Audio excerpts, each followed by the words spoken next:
ರಾಜ್ಯ ರಾಜಕಾರಣದಲ್ಲಿ ಏನು ಪ್ರಜ್ವಲ್ ರೇವಣ್ಣ ಅವರ ಪೆನ್ ಡ್ರೈವ್ನ ಪ್ರಕರಣ ದಿನಕ್ಕೊಂದು ತಿರುವನ್ನು ಪಡೀತಿದೆ. ಆ ವಿಚಾರವಾಗಿ ಇವತ್ತು ನೆಲಮಂಗಲ ನಗರ ಪ್ರದೇಶದಲ್ಲಿ JDS ಹಾಗೂ BJPಯ ಮೈತ್ರಿಕೂಟದ ಜೊತೆಯಲ್ಲಿ ಇವತ್ತು ಈ ಒಂದು ಸಂಪೂರ್ಣ ಪ್ರಕರಣವನ್ನು CBI ತನಿಖೆ ಒಪ್ಪಿಸಬೇಕು ಅನ್ನೋ ಒಂದು ಕಾರಣಕ್ಕೋಸ್ಕರ ಇವತ್ತು ಸಾಕಷ್ಟು ಸಂಖ್ಯೆಯಲ್ಲಿ ಎರಡೂ ಪಕ್ಷದ ಕಾರ್ಯಕರ್ತರು ಸೇರಿರುವಂಥದ್ದು. ಈ ವಿಚಾರವಾಗಿ ನಮ್ಮ ಜೊತೆ ಮಾತಾಡೋದಕ್ಕೆ JDS ಪಕ್ಷದ ಲೀಡರ್ಗಳು ಸಹ ಇಲ್ಲಿದ್ದಾರೆ. ಅವ್ರನ್ನ ಮಾತಾಡಿಸುವಂಥ ಒಂದು ಪ್ರಯತ್ನ ಪಡೋಣ. ಸರ್, ಏನು ಇವತ್ತು ರಾಜ್ಯದಲ್ಲಿ ಪ್ರಜ್ವಲ್ ರೇವಣ್ಣ ಅವರ ಪೆನ್ ಡ್ರೈವ್ ಪ್ರಕರಣ ಇವತ್ತು ದಿನಕ್ಕೊಂದು ತಿರುವನ್ನು ಪಡೀತಿದೆ. ಆ ವಿಚಾರವಾಗಿ ತಾವು ಇವತ್ತು ನೆಲಮಂಗಲ ನಗರ ಭಾಗದಲ್ಲಿ ಮೈತ್ರಿಕೂಟದಲ್ಲಿ ತಾವು ಒಂದು ಪ್ರತಿಭಟನೆಯನ್ನು ಹಮ್ಮಿಕೊಂಡಿದ್ದಾರೆ. ಏನು ಸರ್ ಇದು ವಿಚಾರ?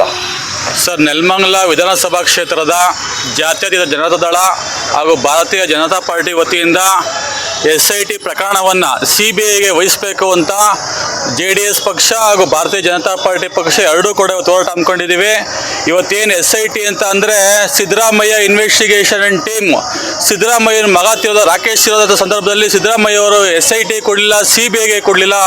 ಬರೀ ಸತ್ತದ ಸಂದರ್ಭದಲ್ಲಿ ದೇವೇಗೌಡರ ಮನೆ ಹೋಗಿ ಶಾಂತವಾನ ಹೇಳೋರು. ಆದರೆ ಸಿದ್ದರಾಮಯ್ಯದು ದೇಶದ ರಾಜಕಾರಣ ಮಾಡಿದರೆ ಈ ದೇಶದ ರಾಜಕಾರಣ ಶಾಶ್ವತವಾಗಿರಲ್ಲ. ಇದು ಈ ಕೂಡಲೇ ಸಿದ್ದರಾಮಯ್ಯ ದೇಶದ ರಾಜಕಾರಣ ನಿಲ್ಲಿಸಬೇಕು ಅಂತ ಯುವ ಘಟಕದ ವತಿಯಿಂದ ಹೋರಾಟ ಮಾಡ್ತಾ ಇದ್ದೀವಿ. ಇವತ್ತರ ಜೊತೆಗೆ ಇವತ್ತೇನು ಶಿವಕುಮಾರ್ ಅವರು ಇದ್ದಾರೆ. ಶಿವಕುಮಾರ್ ಅವರು ತಿಹಾರ್ ಜೈಲ್ಗೆ ಹೋದಂಥ ಸಂದರ್ಭದಲ್ಲಿ ನಾವು ಒಕ್ಕಲಿಗ ಮುಖಂಡರೆಲ್ಲರೂ ಹೋರಾಟ ಮಾಡಿದ್ವಿ. ನೆಲಮಂಗಲದಲ್ಲಿ ನ್ಯಾಷನಲ್ ಗ್ರೌಂಡ್ ಸ್ವಾಮೀಜಿ ನೇತೃತ್ವದ ನ್ಯಾಷನಲ್ ಗ್ರೌಂಡ್ ಹೋರಾಟ ಮಾಡಿದ್ದೀವಿ. ಅದ್ರ ಜೊತೆಗೆ ಅವ್ರ ತಂದೆ ಕಾರ್ಯ ಮಾಡಿದ ಸಂದರ್ಭದಲ್ಲಿ ನಾವು ಕಣ್ಣಲ್ಲಿಲ್ಲಕ್ಕೆ ನಮಗೂ ಮನಸ್ಸು ನೋವಾಗಿದೆ. ಅದೇ ಇವರು DK ಶಿವಕುಮಾರ್ ಅವರು ಹುಟ್ಟರು ಗುಣ ಸುಟ್ಟರು ಹೋಗಲ್ಲ ಅನ್ನಂಗೆ ಕನಕಪುರಕ್ಕೆ ಬ್ಲೂ ಫಿಲಮ್ ತೋರಿಸಂತವ್ರು ಇವ್ರು ಪೆನ್ ಡ್ರೈವ್ ಮುಖಾಂತರ ದೇಶಕ್ಕೆ ಬ್ಲೂ ಫಿಲಮ್ ತೋರಿಸಿದ್ದಾರೆ. ಅವರು ಯಾವ ಹೆಣ್ಮಕ್ಳಿಗೆ ರಕ್ಷಣೆ ಕೊಡ್ತಾರೆ? ಇವ್ರು ಯಾವುದೇ ಕಾರಣಕ್ಕೂ DK ಶಿವಕುಮಾರ್ ಆಗಲಿ ಸಿದ್ದರಾಮಯ್ಯ ಅವರಾಗಲಿ ಹೆಣ್ಮಕ್ಳು ರಕ್ಷಣೆ ಕೊಡ್ತಕ್ಕಂಥದ್ದು ಜಾಯಮಾನ್ಯ ಅಲ್ಲ ಇವ್ರದಲ್ಲ ಅಂತ ಹೇಳ್ತಾ, ಇನ್ನೊಬ್ಬ ಶಿಖಂಡಿ ಇದ್ದಾನೆ ಶಿವರಾಮೇಗೌಡ ಅಂತ. ಶಿವರಾಮೇಗೌಡ ಅವ್ರ ಅಪ್ಪ ಅಮ್ಮ ಎಂಥ ಒಳ್ಳೆ ಹೆಸರಿಕ್ಕಿದ್ದಾರೆ ಅವನಿಗೆ. ಶಿವ ರಾಮ ಗೌಡ ಅಂತ 3 ಪವಿತ್ರವಾದಂಥ ಹೆಸರಿಕ್ಕಿದ್ದಾರೆ.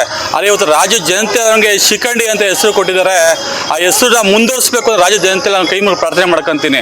ಇವತ್ತೇನು ನೆಲಮಂಗಲ ತಾಲೂಕಲ್ಲಿ ಹೋರಾಟ ಮಾಡ್ತಾ ಇದ್ದೀವಿ, ಈ ಹೋರಾಟ ಮುಂದುವರಿಸ್ಕೊಂಡು ಹೋಗ್ತೀವಿ. ಆದರೆ ಏನೇನು ಸಂತ್ರಸ್ತೆ ಹೇಳಿಕೆ ಕೊಟ್ಟಿದ್ದಾಳೆ ಇವತ್ತು ಏನಂತ, ನಾನು ನಮ್ಮ ಸಂಬಂಧಿಕರ ಮಾಲಿದ್ದೀನಿ, ನನಗೆ ಯಾವುದು ಕಂಪ್ಲೇಂಟ್ ಯಾವುದೂ ಕೊಟ್ಟಿಲ್ಲ, ನಾನು ಯಾವುದನ್ನು ಕೂಡ ಎಲ್ಲೂ ಓಡೋಗಿಲ್ಲ, ನನ್ನ ಮಗ ಏನೋ ಗೊತ್ತಿಲ್ಲ ಕಂಪ್ಲೇಂಟ್ ಕೊಟ್ಟಿದ್ದಾನೆ, ಆ ರೀತಿ ನಾನು ಯಾವುದೋ ಮುಂದಕ್ಕೆ ನಾನೇ ಬಂದು SITಗೆ ಹೇಳಿಕೆ ಕೊಡ್ತೀನಿ ಅಂತ ಕೂಡ ಆ ಸಂತ್ರಸ್ತೆ ಹೇಳಿದ್ದಾಳೆ. ಸರ್, ಏನು ಈ ಒಂದು ಪ್ರಕರಣ ಇದೆ, ಈ ಒಂದು ಪ್ರಕರಣದಲ್ಲಿ ಪ್ರಜ್ವಲ್ ಅವರು ಏನು ಸಂತ್ರಸ್ತೆಯರನ್ನ ಬಳಸ್ಕೊಂಡು ಅವ್ರಿಗೆ ಅನ್ಯಾಯ ಆಗಿದೆ ಅನ್ನೋ ನಿಟ್ಟಿನಲ್ಲಿ ರಾಜ್ಯದಲ್ಲಿ ಸಾಕಷ್ಟು ಹೋರಾಟಗಳು ನಡೀತಾ ಇದೆ. ಆದರೆ ನಮ್ಮ ಒಂದು ಪ್ರಶ್ನೆ ಏನಂತ ಹೇಳಿದ್ರೆ, ಪ್ರಜ್ವಲ್ ಮಾಡಿದಂತಹ ತಪ್ಪಿಗೆ ಕುಮಾರಸ್ವಾಮಿ ಆಗಿರ್ಬೋದು ಅಥವಾ ದೇವೇಗೌಡರು ಆಗಿರ್ಬೋದು ಅವ್ರನ್ನ ದೂಷಣೆ ಮಾಡೋವಂಥದ್ದು ಅಥವಾ ಅವ್ರನ್ನ ಟಾರ್ಗೆಟ್ ಮಾಡೋವಂಥದ್ದು ಎಷ್ಟು ಮಟ್ಟಿಗೆ ಸರಿ ಅಂತ? ಸರ್, ಪ್ರಜ್ವಲ್ ಏನಾದ್ರು ತಪ್ಪು ಮಾಡಿದರೆ ಪ್ರಜ್ವಲ್ ಕಾನೂನು ಅಡಿಯಲ್ಲಿ ಏನು ಶಿಕ್ಷೆ ಬರುತ್ತೆ ಅದು ಶಿಕ್ಷೆ ಕೊಡಲಿ. ಇದನ್ನು ದೇವೇಗೌಡರ ಕುಟುಂಬಕ್ಕೆ ಕಳಂಕ ಕಟ್ತಕ್ಕಂಥದ್ದು, ಕುಮಾರಸ್ವಾಮಿ ಕಳಂಕ ಕಟ್ತಕ್ಕಂಥದ್ದು ಇದು ಸಾಧ್ಯ ಇಲ್ಲ.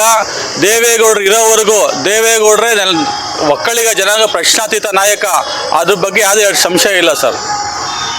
ಸರ್, ಎಲ್ಲೋ ಒಂದು ಕಡೆ ಇಡೀ ಪ್ರಕರಣವನ್ನು CBI ತನಿಖೆ ಮಾಡಬೇಕು ಅನ್ನೋದು ತಮ್ಮ ಒತ್ತಾಯ.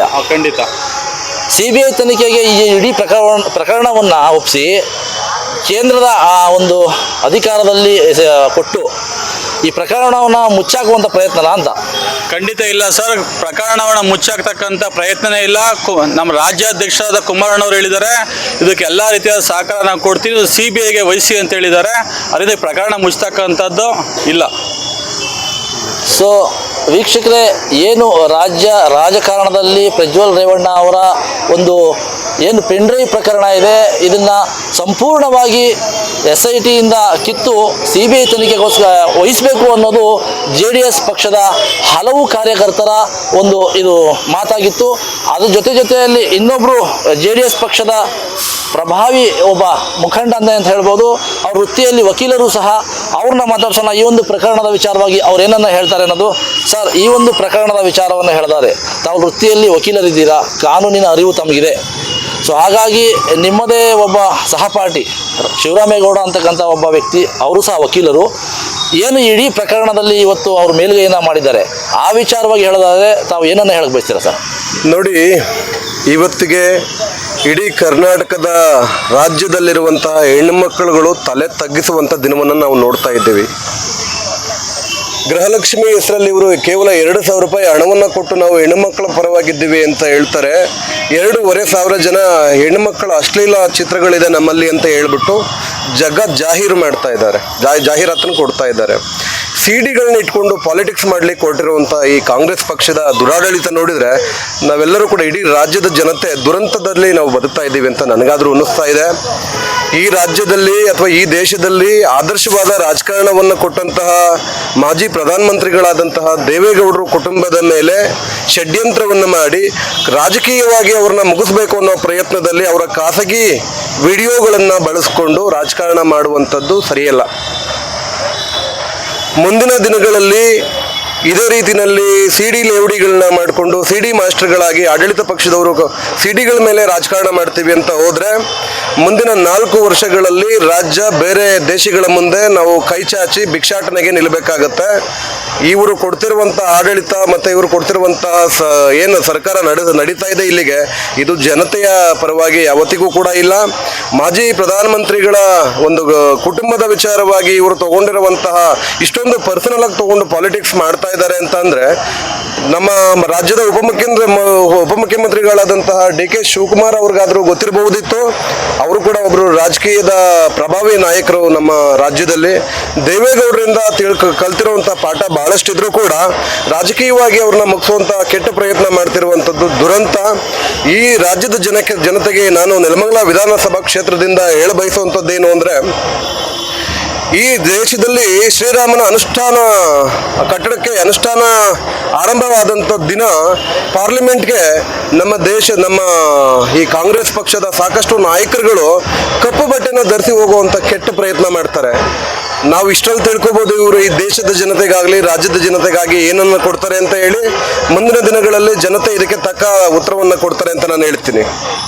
ಸರ್, ತಾವು ಹೇಳೋ ಪ್ರಕಾರ ಒಂದು ವೇಳೆ ಪ್ರಜ್ವಲ್ ರೇವಣ್ಣ ಅವರ ಎಲ್ಲ ವಿಡಿಯೋಗಳು ಅಶ್ಲೀಲ ವಿಡಿಯೋಗಳು ಅಂತ ಏನು ಉಲ್ಲೇಖ ಮಾಡ್ತಾ ಇದ್ದಾರೆ ಅವೆಲ್ಲವೂ ಸಹ ಸುಳ್ಳು, ಅದರಲ್ಲಿ ಅವರ ಪಾತ್ರವಿಲ್ಲ ಅನ್ನೋದೇ ಆದರೆ ಪ್ರಜ್ವಲ್ ರೇವಣ್ಣ ಅವರು ತಲೆಮರೆಸ್ಕೊಳ್ಳೋಂಥ ಅವಶ್ಯಕತೆ ಇರಲಿಲ್ಲ.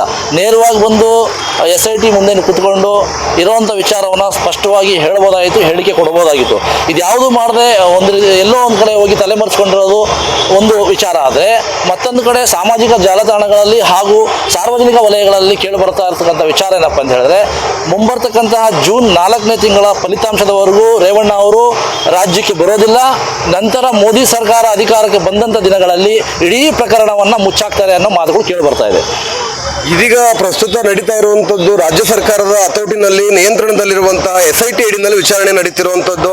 ರಾಜ್ಯದ ಜನತೆ ಅಭಿಮಾನ ಇಟ್ಟಿರುವಂಥದ್ದು, ಅಭಿಪ್ರಾಯ ಇಟ್ಟಿರುವಂಥದ್ದು ಕೇಂದ್ರ ಸರ್ಕಾರದ ಮೇಲೆ.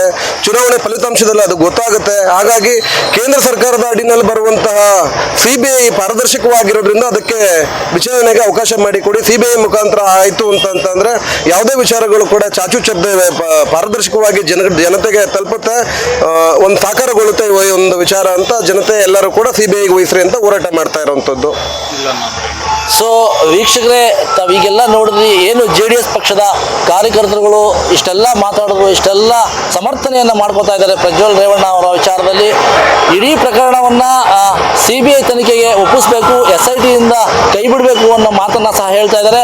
ಮುಂದಿನ ದಿನಗಳಲ್ಲಿ ಅಂದರೆ ಮುಂಬರ್ತಕ್ಕಂತಹ ಜೂನ್ ತಿಂಗಳ 4ನೇ ತಾರೀಕು ಏನು ಇಡೀ ದೇಶದ ಒಂದು ಫಲಿತಾಂಶ ಬರಲಿದೆ. ಆ ಒಂದು ಫಲಿತಾಂಶದಲ್ಲಿ ಒಂದು ವೇಳೆ ಮೋದಿ ಸರ್ಕಾರ ಮತ್ತೆ ರಚನೆ ಆದರೆ ಈ ಒಂದು CBI ತನಿಖೆಯಲ್ಲಿ ಇಡೀ ಪ್ರಕರಣವನ್ನು ಮುಚ್ಚಾಕುವಂಥ ಪ್ರಯತ್ನ ಆಗುತ್ತಾ ಅಥವಾ ಸಂತ್ರಸ್ತೆಯರಿಗೆ ನ್ಯಾಯ ಸಿಗುತ್ತಾ ಅನ್ನೋದ ಮುಂದಿನ ದಿನಗಳಲ್ಲಿ ಕಾದು ನೋಡಬೇಕಾಗುತ್ತೆ.